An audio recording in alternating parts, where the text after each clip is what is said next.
할렐루야. 우리 좌우 옆사 인사하겠습니다. 사랑하고 축복하고 존경합니다.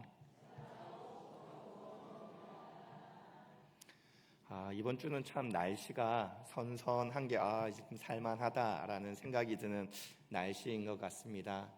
참 날씨 하나에 또 우리의 삶이 참 달라지는 것 같습니다.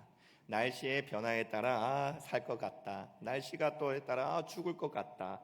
참 우리의 삶이 참 그런 것 같습니다. 하나님 신앙생활에 있어서도 참 우리의 삶의 현장에 따라 상황에 따라 늘 변하는 것이 우리의 신앙 상태인 것 같습니다. 어떤 날은 맑은 날, 어떤 날은 흐린 날, 특별히 환경에 따라 또 나에게 일어나는 사건에 따라 변화할 때가 참 많이 것이 신앙생활인 줄 압니다. 특별히 오늘 마태복음 오늘 읽은 본문, 특별히 5장에서 7장의 말씀은 예수님의 산상설교입니다.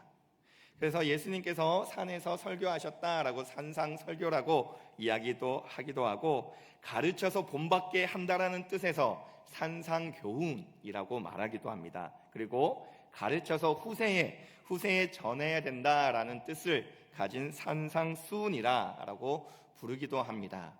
오늘 본문을 여러 가지 상황에 따라 말하기도 하는데, 특별히 저는 산상수훈 이 말씀을 우리는 계속해서 가르치고 배워야 되는 줄 믿습니다. 특별히 산상수훈을 가지고 오늘 본문 말씀을 가지고 두 가지로 은혜를 나누려고 합니다. 그 첫 번째가 산상수훈은 하나님 나라의 가르침입니다. 예수님께서 가르쳤던 것은 다른 것이 아니라 하나님 나라에 대해서 말씀하셨습니다. 알려주셨습니다.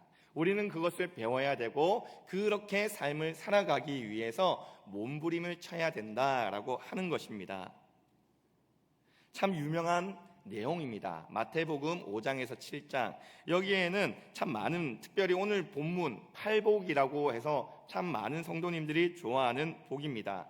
또한 5장에서부터 7장까지에는 세상의 소금과 빛, 원수를 사랑하라, 주기도문, 황금률, 좁은 문으로 들어가라, 또 반석 위에 집을 지어야 된다라는 많은 말씀들이, 유명한 말씀들이 기록되어져 있습니다.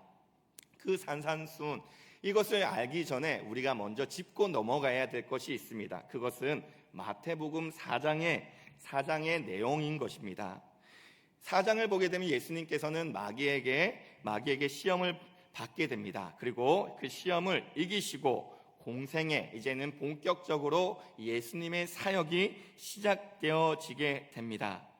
그때의 4장 17절 말씀을 보게 되면 이렇게 기록되어져 있습니다. 우리 4장 17절 말씀 함께 읽겠습니다. 시작.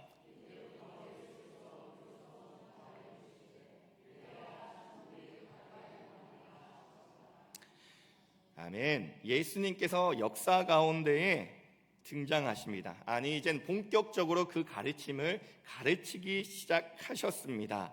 그 내용이, 첫 번째 내용이 회개하라, 하나님의 나라가 가까이 왔다라고 하는 내용입니다. 우리 마태복음 4장 23절 말씀도 함께 읽어보겠습니다. 시작.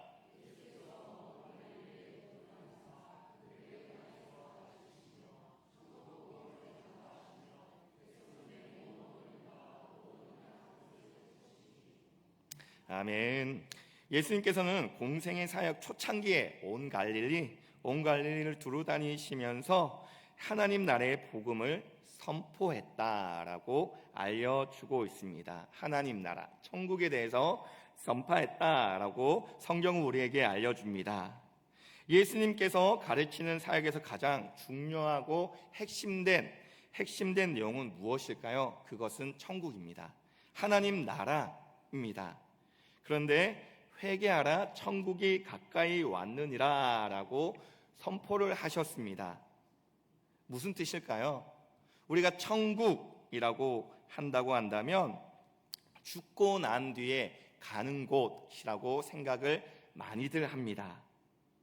그렇다고 하면 예수님이 천국에 가까이 왔다라고 하는 것은 너희들이 죽을 날이 가까이 왔다라고 하신 말씀일까요? 그렇지가 않습니다. 천국은 하나님의 다스림의 영역입니다. 우리가 분명히 분명하게 짚고 넘어가야 될 것이 있습니다. 천국은 죽고 난 뒤에 가는 곳이 전부가 아니라는 것입니다. 천국이라고 하는 것은 하나님의 다스림을 받는 그곳이 하나님 나라라고 하는 것입니다. 하나님의 다스림을 받는 영역이 천국, 하나님 나라라고 하는 개념입니다. 우리 성도들은 이것을 분명히 짚고 넘어가야 합니다. 그래서 천국, 죽어서 가는 곳, 죽으면 가는 곳, 이것이 아니라 하나님의 다스림을 받는 이곳이 어디? 하나님 나라라고 하는 그러한 개념을 분명히 짚고 넘어가야 되는 것이 신앙생활인 것입니다. 그렇지 않다고 한다면 하나님 나라는 막연하게 느껴집니다. 하나님 나라는 죽어서 가는 곳입니다. 그렇다고 한다면 이 땅에서 우리는 하나님 나라에 가기 위해서 어쩌면 신앙생활을 하고 있고 그곳에 가기 위한 우리의 바른 생활, 열심히 신앙생활, 그 티켓을 부여잡기 위해서 하는 그러한 것으로 끝나고 마는 것이 천국일 것입니다. 하지만 하나님의 다스림을 받는 곳이 하나님의 나라가 된다고 한다면 우리는 이미 하나님의 다스림 가운데 하나님의 나라를 어떻게 누리고 있다고 하는 것입니다. 그렇다고 하면 이 몸된 교회, 감천로 교회는 어떠한 곳입니까? 하나님의 나라가 이루어지고 있는 곳이 감천로 교회입니다.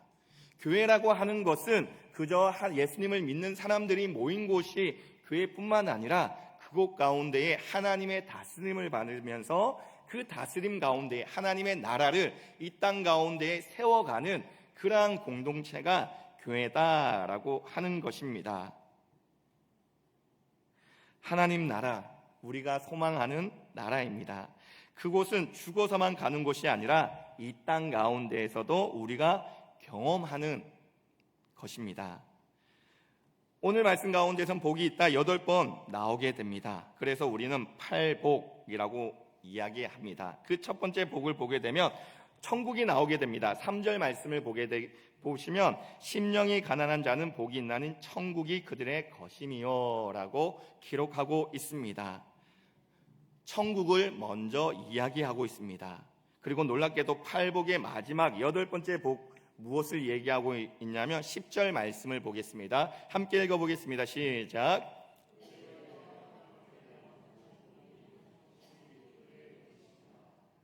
아멘.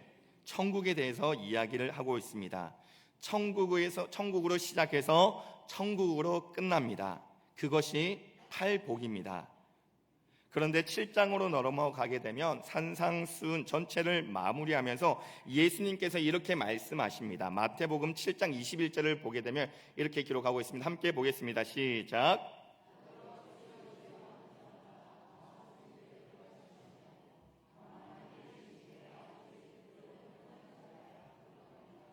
아멘. 예수님의 공생애가 시작되는 4장부터 산상수훈 마지막 7장까지 나오는 내용을 관통하는 주제가 천국입니다. 즉 하나님 나라입니다. 바로 이것이 산상수훈 예수님의 설교의 핵심 내용입니다.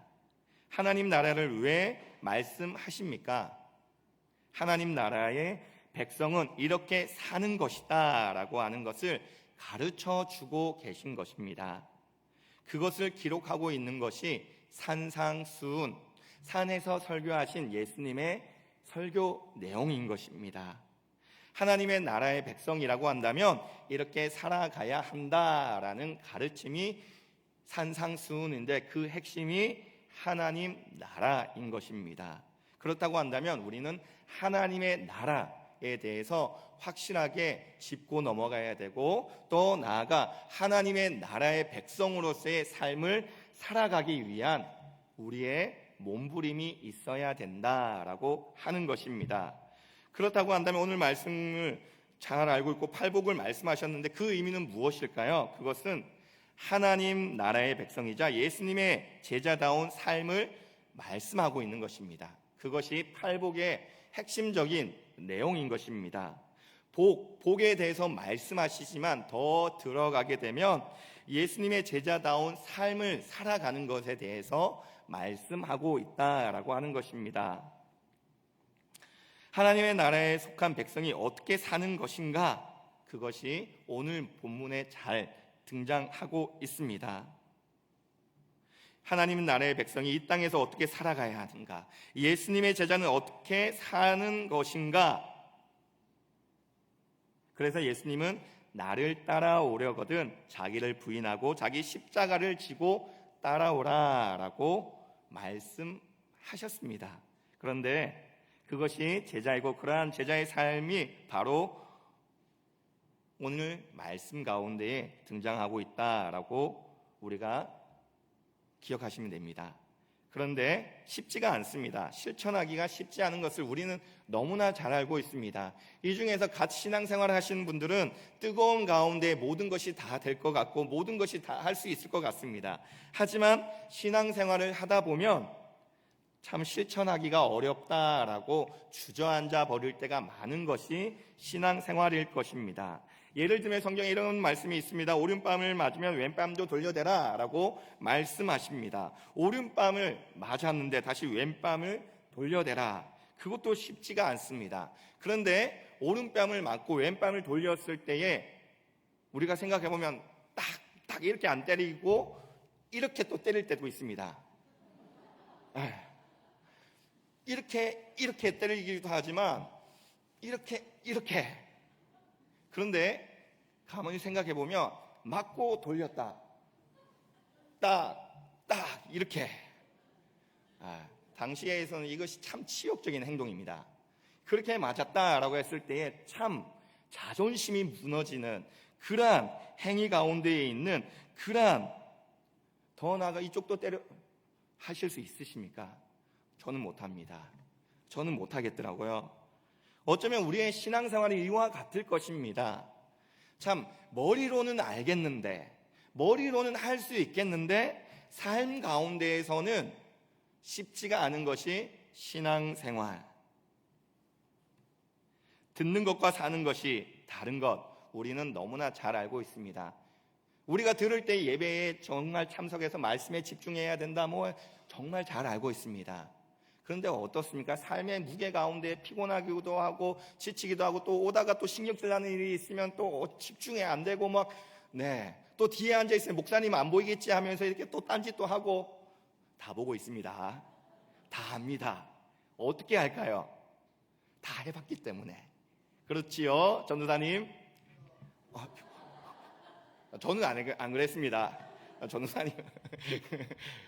다 어쩌면 우리의 삶 가운데에 알지만 행해지지 않는 그러한 모습들, 참 좋은데 나는 그렇게 못 살겠다라고 하는 것이 어쩌면 우리의 현실일 것입니다. 우리의 삶일 것입니다. 나는 정말 그렇게 살고 싶은데 그렇게 되지 않는 나의 현실, 어떻습니까? 자괴감이 듭니다.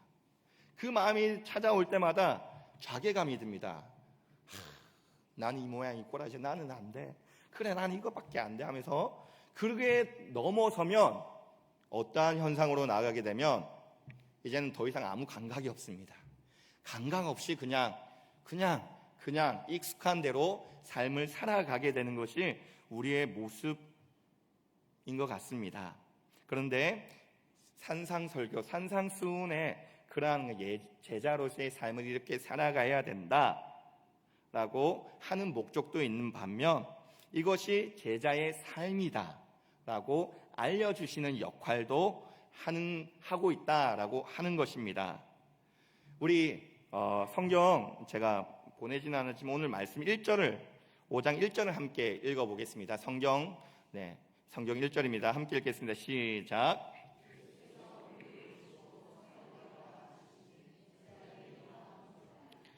아멘. 오늘 말씀 가운데에서는 무리를 보시고 산에 올라가 앉으시니 라고 이야기를 하고 있습니다.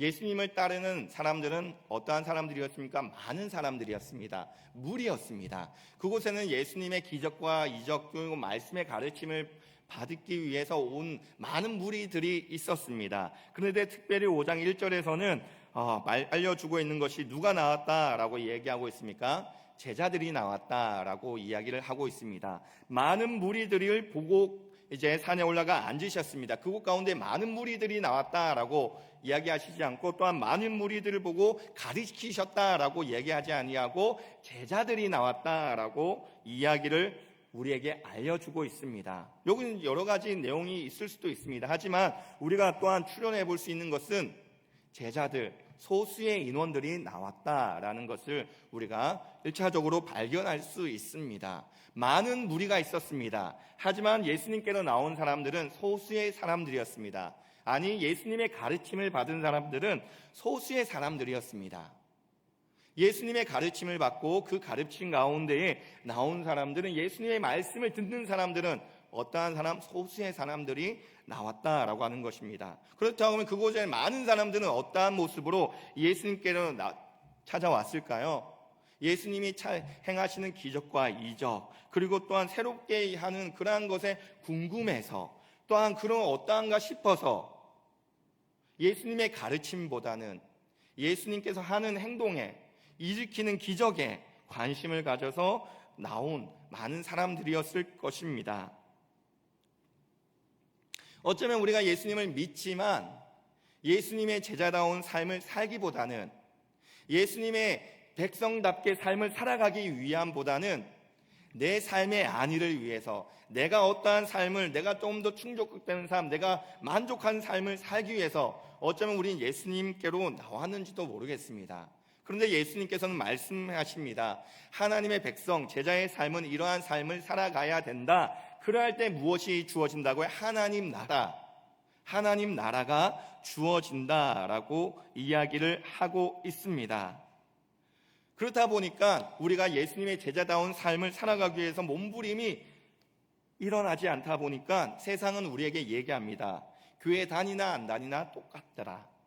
다니는 사람이나 다니지 않는 사람이나 똑같더라 라고, 별반, 믿지 않는 사람들과 별반 구별됨이 없더라 라고 하는 그러한 이야기까지 등장하고 있습니다. 우리 그리스도인들은 1차적으로 하나님의 백성으로서 예수 그리스도의 제자된 삶을 살아가는, 그러한 삶을 살아가는 것이 그리스도인인 것입니다. 믿는다 하면서 왜 우리는 똑같이 살고 있을까요? 왜 똑같은 삶을 살아갈까요? 그것은 하나님의 백성으로서 제자된 삶을 살지 않기 때문에 클 것입니다. 우리의 삶 가운데 여전히 옛 습성이 남았기에, 여전히 예전의 습성이 남아있기에 그것이 한 번에 고쳐지지 않아서, 한 번에 고쳐지지 않기에 여전히 나의 죄성이 드러나는 경우가 있지만, 그것이 점차 나아지는 모습이 없이 여전히 변하지 않으려고 하는 우리의 모습들, 그것은 곧 어떠한 것을 가리키고 있을까요?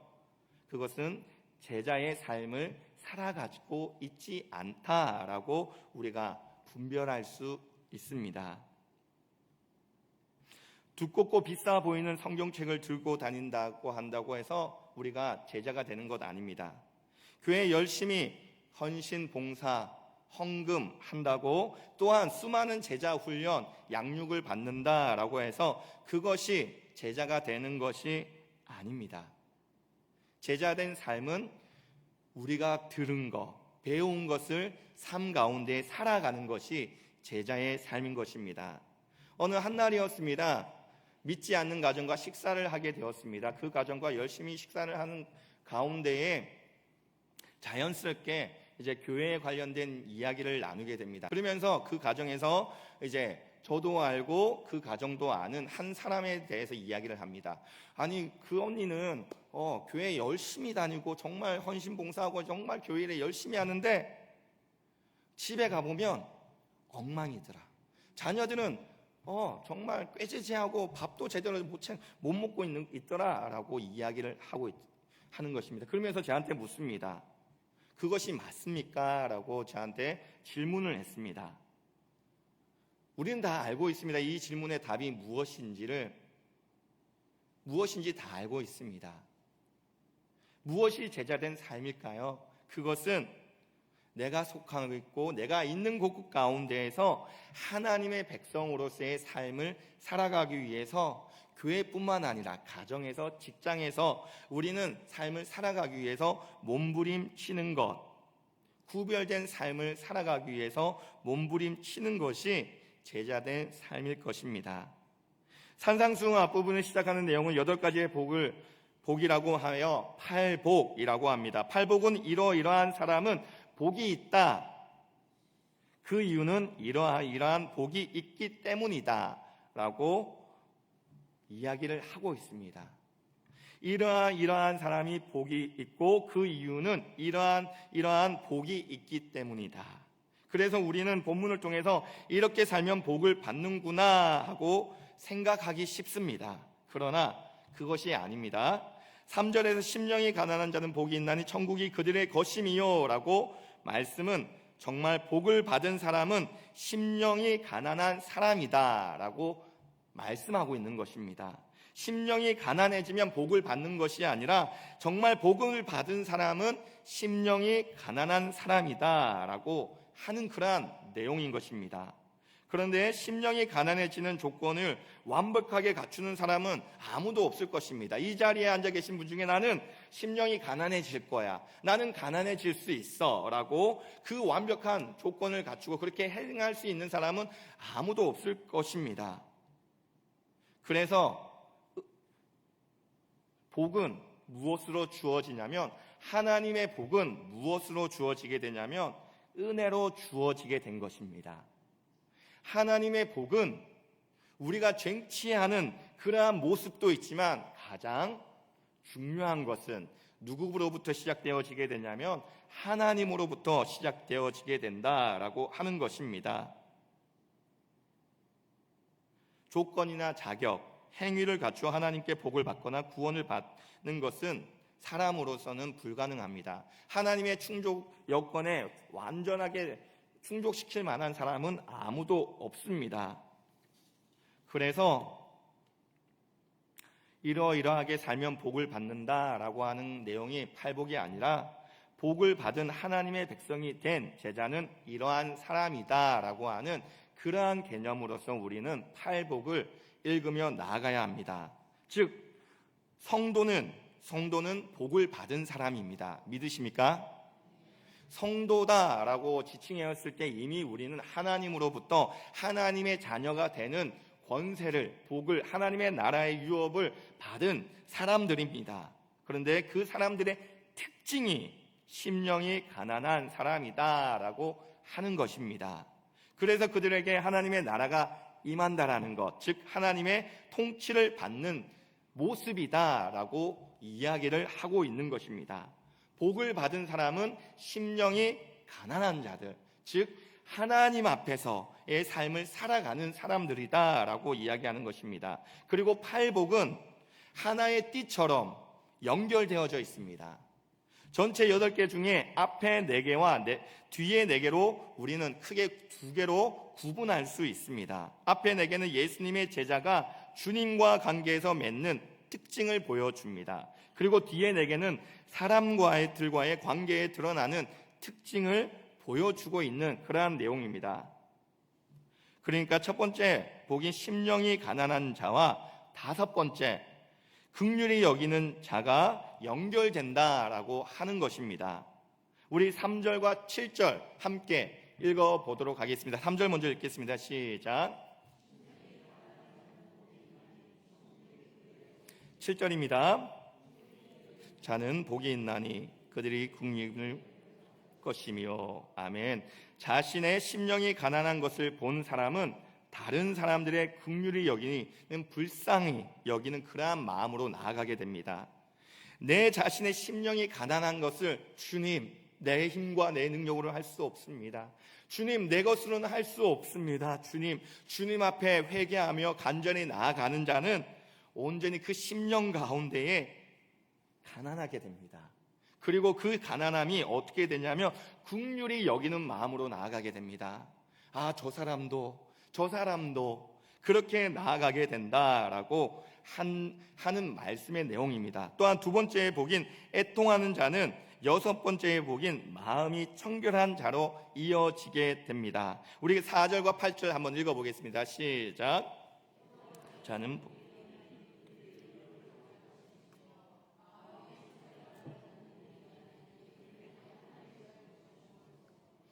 애통하는 자는 마음이 청결한 자가 된다라고 이야기하고 있는 것입니다.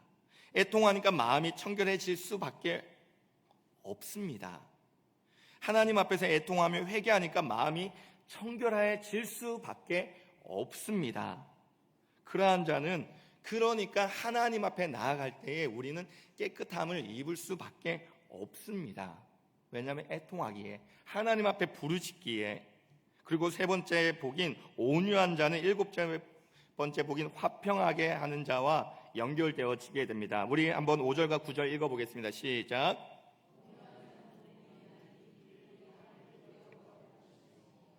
화평하게 하는 자는 복이 있나니 그들이 하나님의 아들이라 일컬음을 받을 것이며.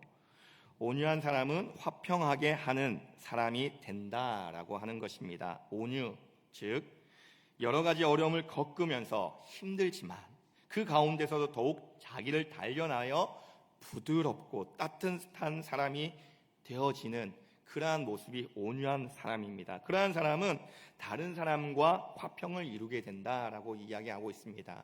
나에게 일어난 수많은 고통과 어려움 가운데에서도 온전히 그 하나님 앞에서, 그 고통 가운데 하나님 앞에 매달리고 하나님 앞에 나아가면서 그 심령이 이제는 온유해짐으로 말미암아 그 온유한 가운데에 화평을 이루게 된다라고 하는, 그렇게 이어지게 된다라고 하는 것입니다. 그리고 네 번째와 여덟 번째 복도 이어지게 됩니다. 우리 6절 말씀 그리고 10절 말씀 읽어보겠습니다. 시작.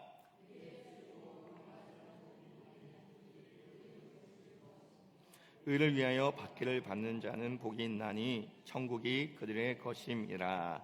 아멘. 의에 줄이고 목마른 사람은 의를 위하여 박해를 받는 대로 나아가는 것을 두려워하지 않는다라고 이야기를 하고 있습니다. 의에 줄이고 목마른 자, 하나님 앞에서 그 목마름을 채우기 위해서 온전히 박해 자리에 또 설 수 있다라고 이야기하는 것입니다.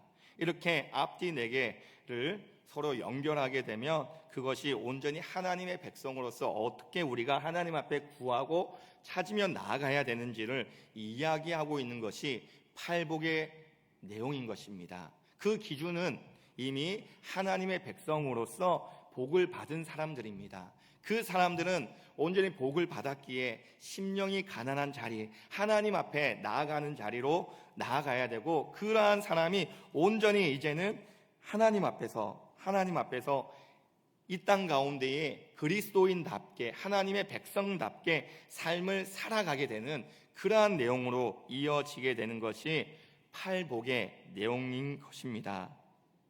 그런데 아시지요? 앞서 말씀드렸다시피 쉽지 않습니다. 쉽지 않기에 어떠합니까? 포기해버립니다. 안 해버립니다.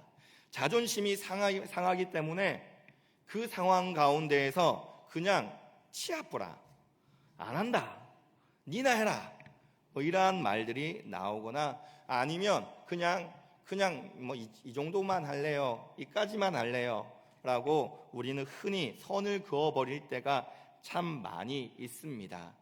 그런데 우리네 각자의 신앙의 모습과 또한 성향과 성격은 다 다릅니다. 그리고 또한 그 가운데에 우리의 삶의 성화가 되어져가는 그러한 모습의 양도 크기도 다 다를 수밖에 없을 것입니다. 그런데 중요한 것은 무엇입니까? 포기하지 않는다라는 것입니다. 무엇을요? 하나님의 나라를 포기하지 않는 사람은 무엇을 이루는 사람, 무엇을 누리는 사람입니까? 하나님의 다스림을 받고 있기에 하나님의 나라를 누리고 있는 사람인 것입니다. 그러면 이렇게 질문할 수 있을 것입니다. 목사님, 근데 왜 내 모습이 이렇습니까? 왜 내 삶이 이렇습니까? 라고 이야기할 수 있을 것입니다.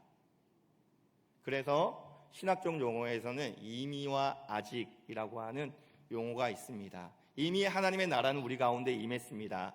그런데 하나님의 나라, 아직 예수 그리스도가 올 때에 완성되어지게 됩니다. 우리는 그것을 기다리고 있고 그곳 가운데 하나님의 다스림을 받으며 하나님이 주시는 평안과 하나님의 인도하신 가운데에 요소들마다 있는 은혜의 복들, 나의 위로해 주시는 것들, 하나님의 응답들, 그러한 모습들을 통해서 하나님께서는 우리를 이끌고 나아가시고 오늘도 우리를 붙들고 인도하고 계신다라고 말씀할 수 있습니다. 우리의 삶은 하나님의 나라, 하나님의 통치를 받는 것이 하나님의 백성인 것입니다. 그 통치 받는 가운데에 분명히 우리가 원하는 복들도 포함되어져 있습니다. 하지만 그것이 전부가 아닙니다. 그것은 아주 작은 일부분인 것이지 하나님의 나라가 우리의 핵심인 것을 놓치시면 안 됩니다. 하지만 어느 순간 우리는 이 작은 복들이 전부인 것처럼 신앙생활을 하곤 합니다. 그러다 보면 무엇을 잃어버리게 되느냐? 하나님의 나라를 잃어버리게 됩니다. 하나님의 다스림과 통치를 잃어버리게 됩니다. 그래서 무엇을 쫓아 삶을 살아가게 되냐면 나의 행위, 내 모습, 내가 행하는 것들, 나의 드러나는 모습들을 붙들고 살아가려고 하는 그러한 모습들이 일어날 수밖에 없습니다. 우리의 힘과 능으로 할 수 없습니다. 그것을 팔복에서는 알려주고 있는 것입니다.